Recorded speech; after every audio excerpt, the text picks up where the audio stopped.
Okay, so I've talked about my situationship. I've talked about decentering men. I've talked about being newly single. And I feel like now is the time to talk about why I left my long-term relationship. Because if I'm being honest, it wasn't dramatic. There was no huge explosion, no cheating scandal. No one packed their bags in the middle of the night. It was quieter than that. And somehow that made it harder to understand. This is kind of an unofficial part 2 to my last episode about being newly single. Because being newly single is one thing, but what people don't really think about is what actually led you there. So let's talk about it. Hi, welcome. This is Imani. I'm the host of the Bad Brain podcast. It's great to see you, my beautiful humans. I hope you're having a great day, week, year, month. Well, month, year, wherever you are in your life right now. Before we get into today's episode, all I want to say is take it away, Samara.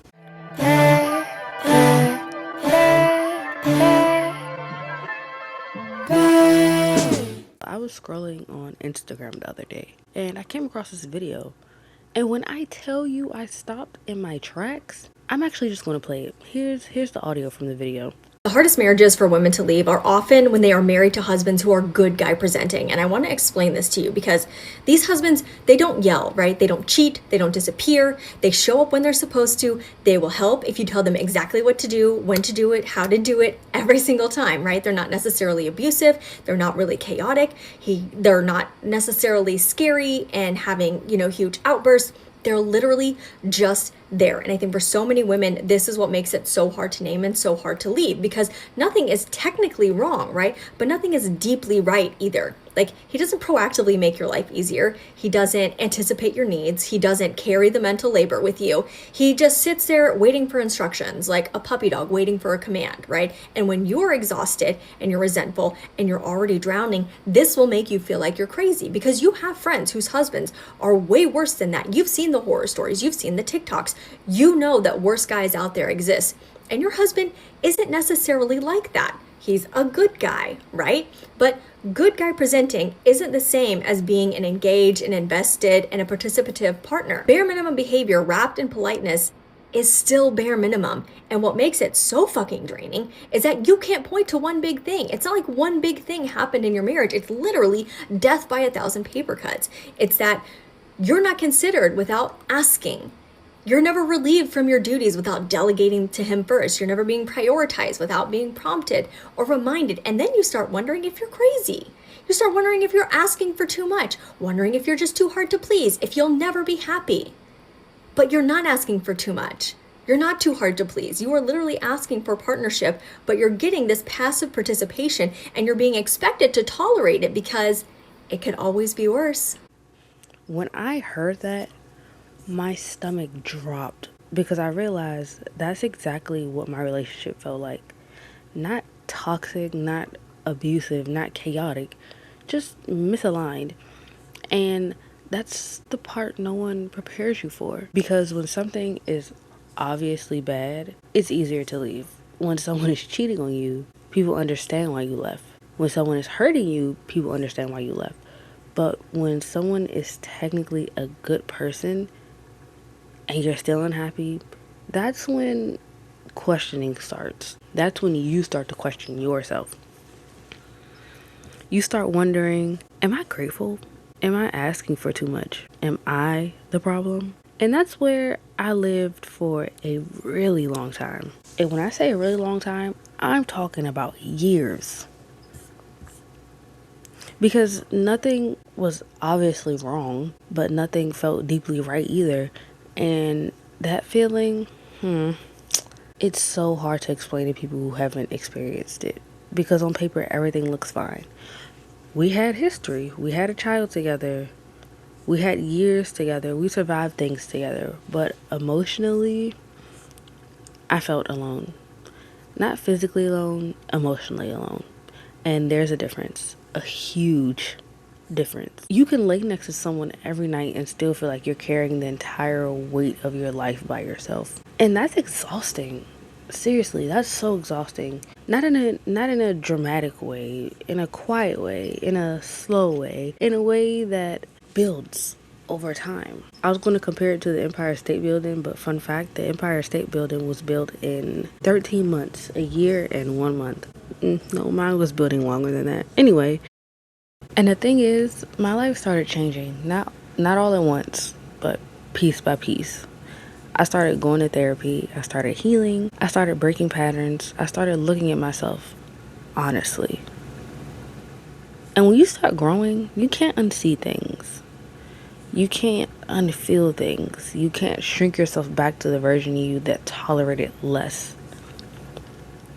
And it wasn't that he was a bad person. He wasn't. But I was evolving. And he wasn't evolving with me. And that's not something you can force. You can drag someone into growth. You can't. You can try, but you really can't drag anyone into growth. They have to choose it. They have to decide on their own. And I had to choose myself. And I think that the hardest part was the guilt, because I kept telling myself he didn't do anything wrong. He's not that bad of a person. He's not a bad person at all, actually. So why am I unhappy? And that question will keep you stuck for years. It will keep you stuck for so many years. Because you're waiting for a good enough reason. You're waiting for permission.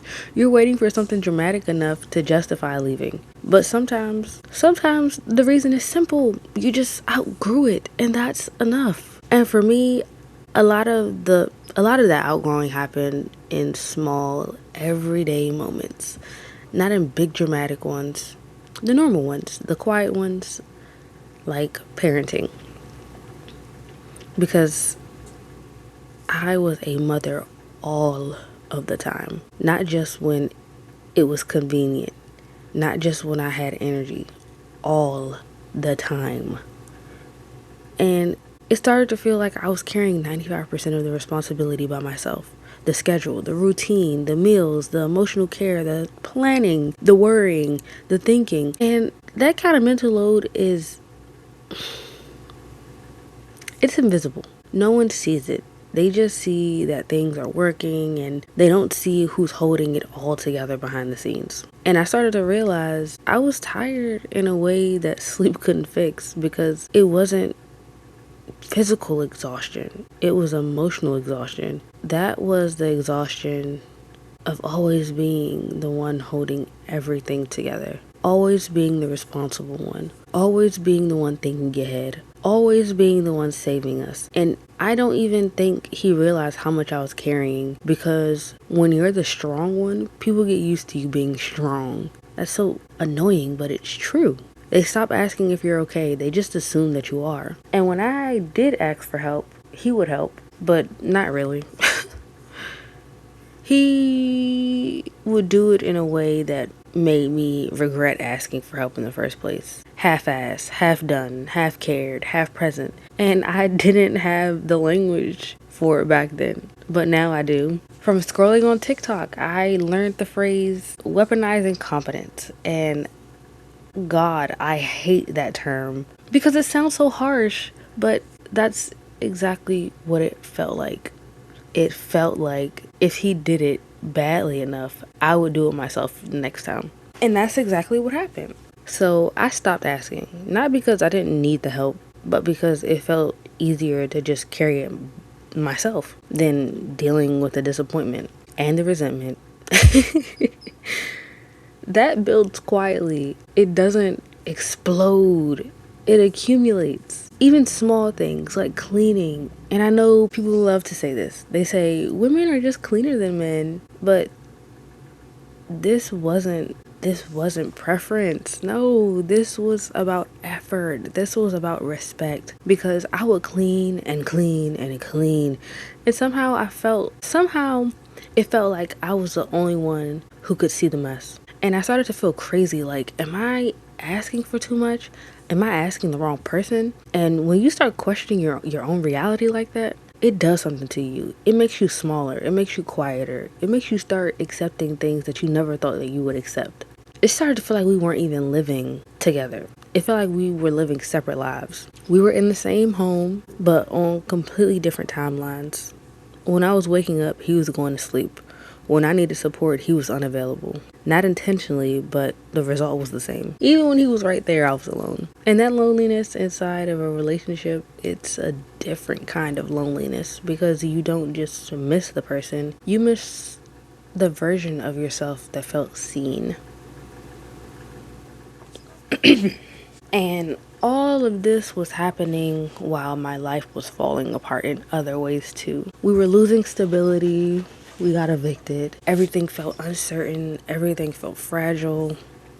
I just felt so lost. I was trying to hold it all together for my child, for myself, for us. But inside, I was breaking quietly, slowly. But I started therapy, like I said earlier, and I started to heal myself.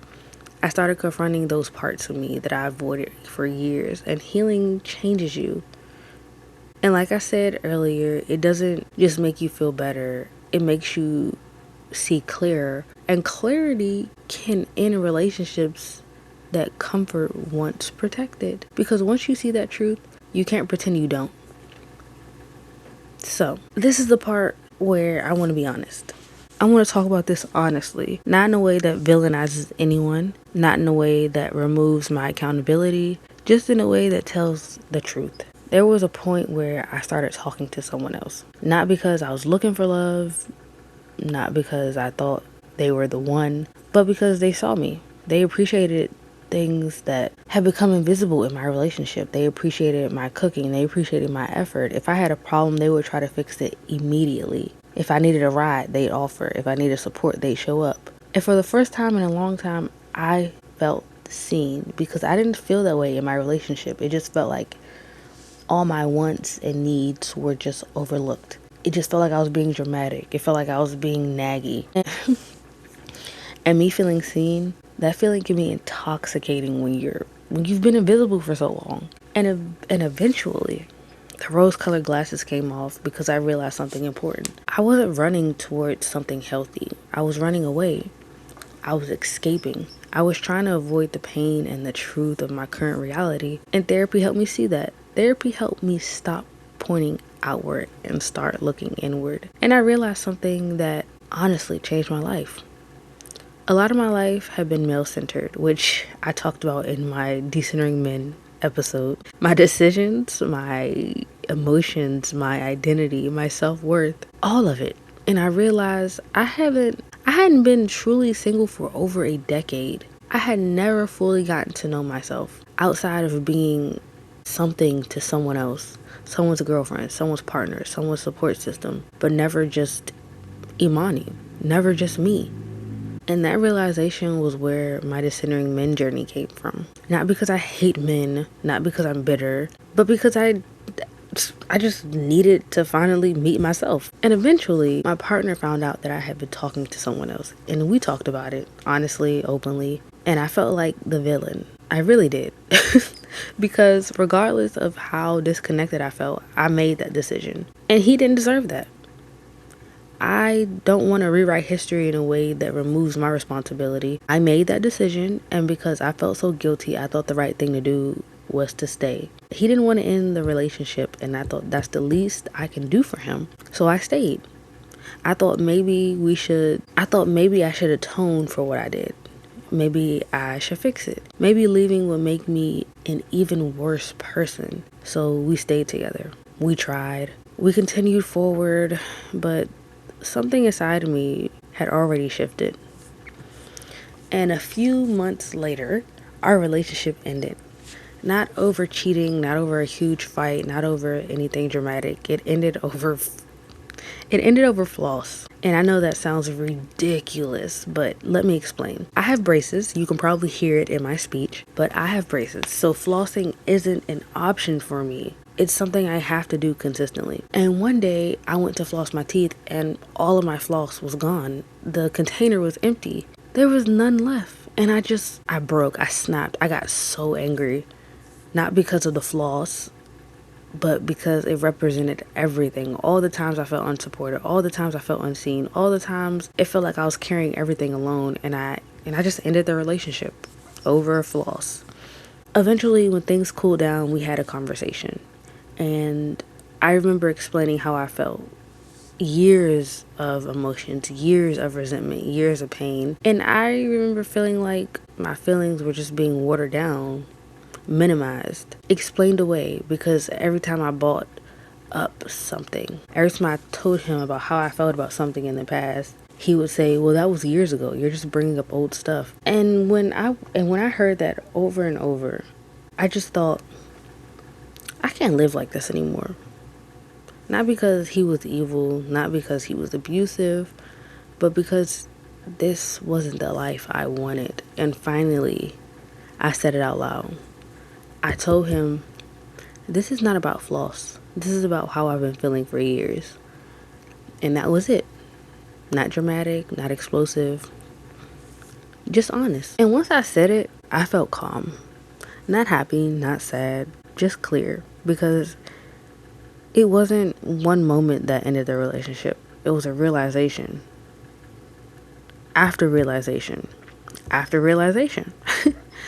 And I finally chose myself. Not in a selfish way, in a survival way. And leaving wasn't dramatic. It was a quiet decision. It felt dramatic at first because, yes, I did blow up. Years of frustration, years of resentment, years of slowly abandoning myself finally came all out at once. But once I calmed down and we actually talked, everything after that it just happened quietly. It was a decision. I stopped abandoning myself.